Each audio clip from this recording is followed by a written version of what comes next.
دادی اور شیرنی۔ ایک گاؤں کے پاس گھنے جنگل میں ایک شیرنی رہتی تھی۔ وہ بہت طاقتور تھی مگر کھانے پینے میں بڑی سست۔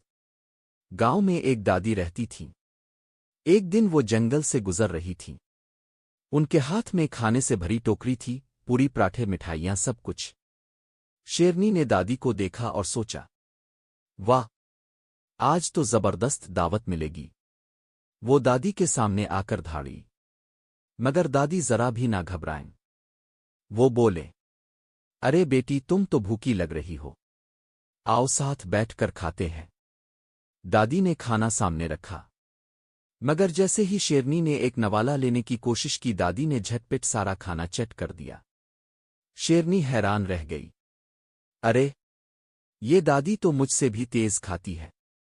دادی ہنس کر بولے، بیٹی، طاقتور وہ نہیں جو شیرنی کی طرح دھاڑے، طاقتور وہ ہے جو پورا کھانا ختم کر جائے۔ شیرنی کو مذاق سمجھ آ گیا۔ وہ مسکرائی اور بولی، دادی آج اب سے ہار گئی۔ دونوں ہنستے ہنستے گھر لوٹ گئیں۔ سبق: ہمت اور ہنسی سے بڑی مشکل آسان ہو جاتی ہے۔ دادی مارو رہی ہے کیونکہ اپنے ویڈیوز کو لائک اور چینل کو سبسکرائب نہیں کیا۔